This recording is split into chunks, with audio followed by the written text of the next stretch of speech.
मैं हाथ जोड़कर आपको नमन करता हूँ एज ए बिहारी कि इस प्रकार से पूरे बिहार में बिहारियों को देखा जाता है, लेकिन आपने एक अपना पहचान छोड़ा है पूरे बिहार में कि हम लोगों को बहुत इज्जत राजनीति के तौर पर आपने जो पहचान छोड़ा, इसके लिए नमन।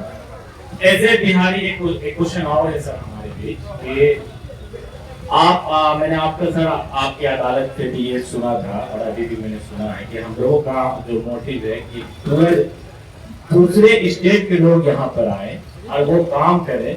तो इसके लिए सर मेरा ये सवाल है कि जैसे सपोज अगर हम लोग इलेक्शन लड़ते, आपने कहा नहीं अभी, माना कि अगर जनसुराज इलेक्शन लड़ती है, जनसुराज इलेक्शन लड़ती है और आपने सर ये भी कहा था कि 143 सीटों में 342 सीट नहीं हो सकती है, और अगर खुदा न खास्ता सर हमारी टीम जनसुराज पूरी तरीके से बिहार की सरकार बना लेती है और हमारा कोई अप्रोच नहीं हो पाता है सेंट्रल गवर्नमेंट में, क्योंकि सेंट्रल गवर्नमेंट ऑलरेडी हावी है सर, उनके खुद यहाँ पे यानी बीजेपी के कार्यकर्ता होंगे, कांग्रेस के कार्यकर्ता होंगे सर जी। तो फिर हम लोग बिन फंड के इतना किस तरह से डेवलप कर सकते हैं? दूसरा सवाल है सर, बोल सकते हैं। दूसरा सवाल है sir, as a Muslim sir हमने एक और सुना था, एज ए मुस्लिम सर एक बात हमने सुना था सर आपकी अदालत में कि मुसलमानों का इतने दिनों तक अगर हम देखते हैं तो कोई ऐसी पार्टी नहीं हो पाई या ऐसा कोई नेता नहीं हो पाता है कि नेशनल लेवल पे हो या किसी लेवल पे बिहारी मुस्लिम खास करके कि वो डेवलप कर पाए। तो सर इस चीज को लेकर भी हम एज ए युवा नेता संतुष्ट होना चाहेंगे। कल अगर जनसुराज की कोई पार्टी बनती है माना कि, और बनने के बाद सर वो तो कहीं ना कहीं इनडायरेक्टली हो या डायरेक्टली हो प्रशांत किशोर की ही पार्टी कहलाएगी, तो हम उससे संतुष्ट होना चाहते हैं कि वहाँ पे एज ए मुस्लिम क्या एक आप मेरी बातों को सच्चाई समझ पा रहे होंगे। धन्यवाद। बस एक आपने कहा कि मुसलमानों की स्थिति कब सुधरेगी? जब आप राजनीति में भागीदार बनिएगा। नहीं, आपके सवाल का जवाब है। हमने कैमरे पर कहा है, आपको भी कह रहे हैं, मुसलमानों की ये दुर्दशा इसलिए है कि आपको लालू जी ने ठग लिया, कांग्रेस ने ठग लिया, हम ठग लेंगे, इस सब बात का कोई महत्व नहीं है। आपकी दुर्दशा इसलिए है कि आपके कौम ने, जो पैगंबर साहब ने आपकी कौम में जो सामाजिक राजनीतिक जीवन के नजरिए से बुनियादी बातें बताई गई मुसलमानों के लिए, मुसलमानों ने उन बातों का भी पालन नहीं किया। आपके पैगंबर साहब ने कहा कि जिस कौम को अपने रहनुमाओं की समझ न हो उसके ऊपर जालिम हुक्मरानों को मुसल्लत कर दिया जाता। ठीक है, आज के मुसलमान को ये लग रहा है कि आज का जो हुक्मरान है वो जालिम है। तो इसी लाइन को, इस पंक्ति को आप कागज पर लिख दीजिए। अगर पैगंबर साहब ने कहा कि आपके ऊपर जालिम हुक्मरान मुसल्लत कब किया जाएगा? जब आपको अपने रहनुमाओं की समझ न हो। तो बिहार में पिछले 30-40 साल में मुसलमानों को अपने रहनुमाओं की समझ ही नहीं। जब जिसको रहनुमा बनाना है तो आप गलत आदमी को पकड़ लेते हैं, तो आपके ऊपर जालिम हुक्मरान को रखे ही जाएंगे।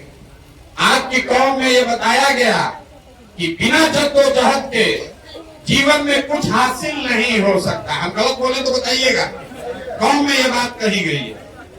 आज का मुसलमान जद्दोजहद नहीं करना चाहता, वो 5 बरस बैठ के समीकरण बनाता है अपने दिमाग में, कौन भाजपा को हराएगा, कौन भाजपा को हराएगा, कौन ममता हराएगी, कि राहुल हराएंगे, कि प्रशांत किशोर हराएंगे, कि तेजस्वी हराएंगे। अब जो आपको चुनाव के समय हराता दिखता है वो आदमी अच्छा हो, खराब हो, चोर हो, बदमाश हो, आप उसी के ट्रेन में बैठ जाते हैं, अपने बाल बच्चा को भी लेकर बैठ जाते हैं। अब फिर आगे जाके एक्सीडेंट होता है, कहते हैं भैया बड़ा ठग आ गया। अरे भाई, आपने 5 बरस जद्दोजहद नहीं किया, आप अवसर की तलाश में बैठे। अभी 2 महीना पहले तक आपको नीतीश कुमार में अपना रहनुमा दिख रहा था, और छोड़ के आपको पीठ में चूड़ा मार के भागा। अब आप नया रहनुमा खोज रहे हो, किधर जाए और किधर जाए। अगले 10 वर्ष भी यही हो। अब आपको लग रहा है प्रशांत किशोर हमारा नया विकल्प है। हम रोज कहते हैं भैया हम आपके रहनुमा नहीं है, हम मुसलमानों की तरफदारी करने नहीं आए हैं। जैसे समाज में हर आदमी को बता रहे हैं कि अगर अपना और अपने बच्चों का जीवन सुधारना है तो आपको खड़ा होना पड़ेगा, अपने बच्चों के लिए खड़ा होना पड़ेगा। प्रशांत किशोर कैसे सुधार देंगे? हम इतने दिन से पैदल चल रहे, रोज मन से कहते हैं कि दलितों के बाद सबसे ज्यादा गरीब, बदहाल, फटेहाल अगर कोई दिखा तो मुसलमान भाई दिखे। मुसलमानों के बड़े गांव में जाइए, कटिहार में तो बहुत है, उन गांव में जो बदहाली है, अभी एक वहां लोग कहते हैं भैया देखिए सड़क नहीं है। अगर हम लोग की महिला को प्रसव का पीड़ा हो जाए तो आधा आदमी का तो जान हॉस्पिटल पहुंचने में निकल जा रहा है। लोग कह रहा है नाली गली नहीं है, पढ़ाई नहीं है, स्कूल अस्पताल नहीं है। अभी 1 महीना पहले तक सड़क का मंत्री कौन था? तेजस्वी यादव। नाली गली का मंत्री कौन है? ग्रामीण कार्य मंत्री तेजस्वी यादव। अस्पताल का मंत्री कौन? तेजस्वी यादव। पढ़ाई का मंत्री कौन? चंद्रशेखर यादव, भी तेजस्वी यादव। और जितने मुसलमान रोज ये खोज रहे हैं कल वोट होगा तो कौन मुसलमान है जो आरजेडी को वोट नहीं देगा? वो बताओ। तो देगा तो कैसे सुधरेगा? ये भी बता दो, ये बता दो कैसे सुधरेगा।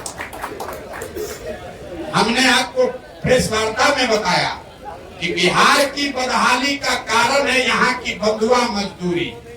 कोई जात के नाम पर बंधुआ मजदूर बन गया, कोई हिंदू मुसलमान के नाम पर मोदी का बंधुआ मजदूर बन गया, कोई लालू के डर से भाजपा और कोई भाजपा के डर से लालू।